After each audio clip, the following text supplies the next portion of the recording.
welcome back.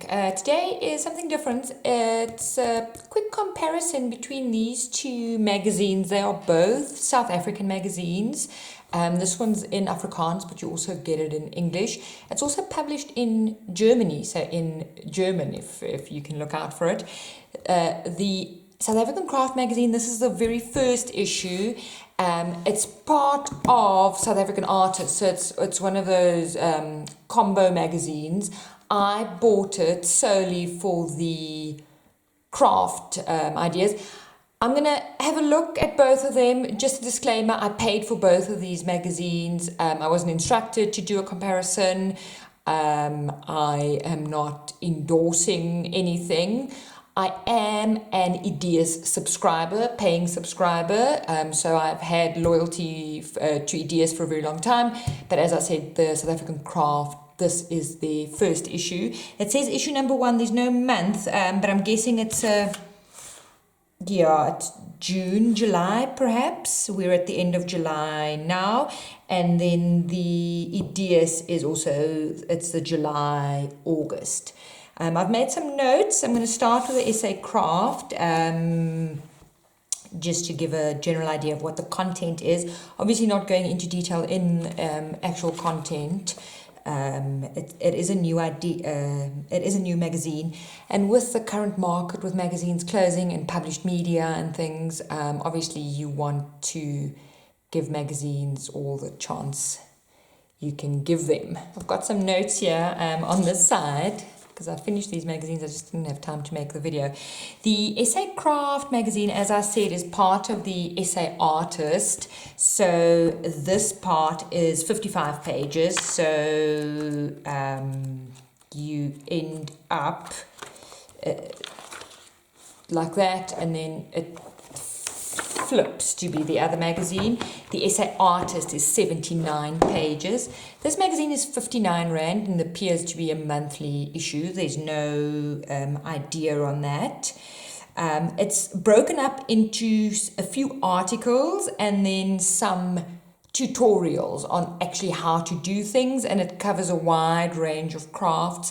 In this one, there are tutorials for crochet, for knitting, for paper craft, for upcycling, for needlework, for clay craft, for mixed media. There are articles on quilting, on weaving, again, mixed media, sugar craft, icing, cake things, and then there's a recipe. So what I found as a first impression, I found it to be quite advert heavy, or that the inserts were done by advertisers. So it appeared to me that there was quite a bit of, or my opinion, that there was pushing of products. The article that I did like, even though it's not necessarily an art form or a craft form that I can do, I did like the textile art and quilting, and that it's a new way and a new approach. So that was one of the articles that was interesting to me. Then there was a tutorial. This is by Hillcrest Art Supplies. This should have been of interest to me because of the journaling aspect and the mixed media aspect, but you couldn't do any of this without a very long list of expensive products. So I felt a bit, it wasn't an accessible tutorial or an accessible item to make. It also seems like something that I had seen on the Hillcrest Art Supplies Facebook page. So for that, I was a bit disappointed. This was sweet. Little pin cushion upcycle, which was cute, and that's accessible, easy to do. And then the last item that was quite nice was this little mixed media. It's a sardine tin upcycle mixed media project, which also was something unusual that I hadn't seen before. And then the next article was on weaving, which was also quite interesting, and then it goes on with a whole list of tutorials on various things, and then the last thing is a recipe.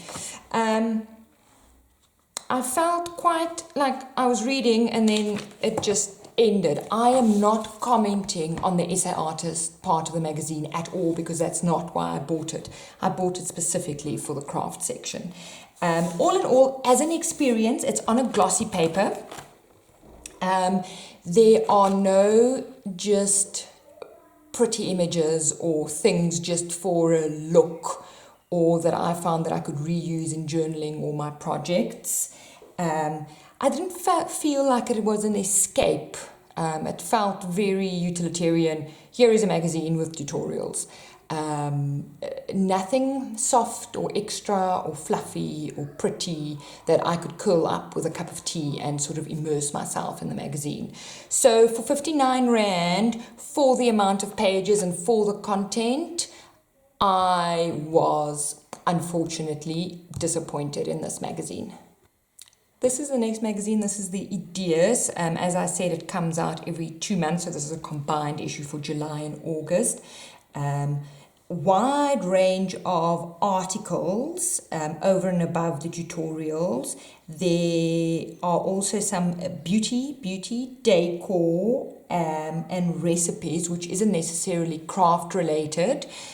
So it's much more of a broad magazine, a lifestyle magazine almost.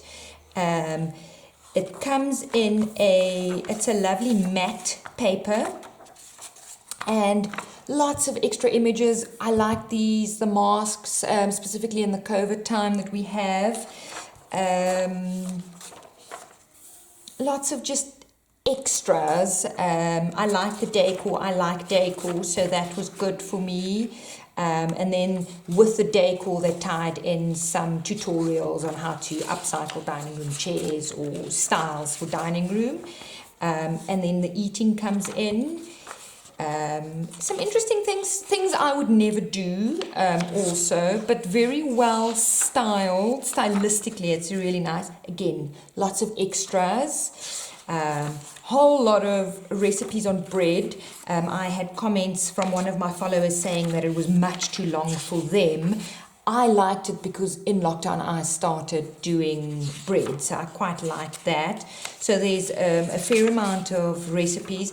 There's some things on eco-dyeing, which I liked, and then also a background article. It's not just the eco-dyeing, it's also, so they tie it in across a band of lifestyle, so food, drink, crafts, which is quite nice. And then also things that you could have had accessible, because this whole magazine was done during lockdown conditions, so it was really use what you have. Nice articles on lifestyle, crafting for lifestyle, what journaling, what crafting, community, those sort of things, which I liked. So it's not just a flat magazine.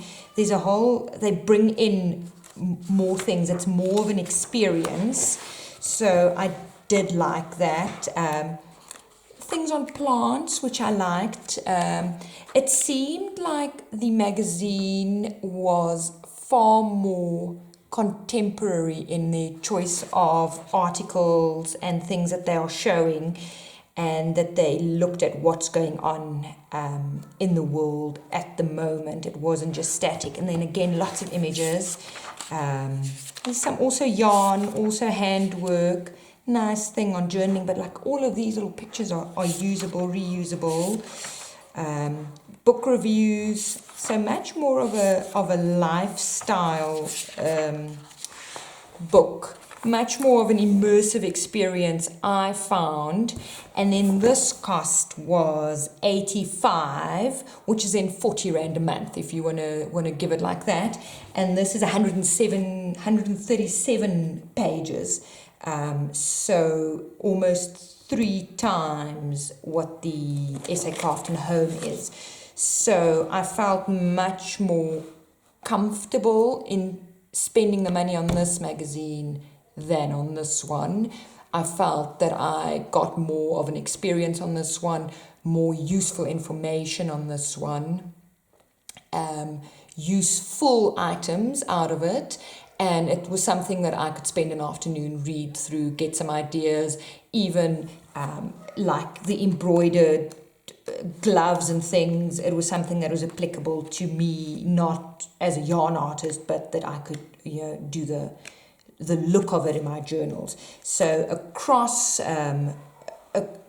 crafts and things, I found the inspiration in this one much more holistic and complete than the step-by-step tutorials.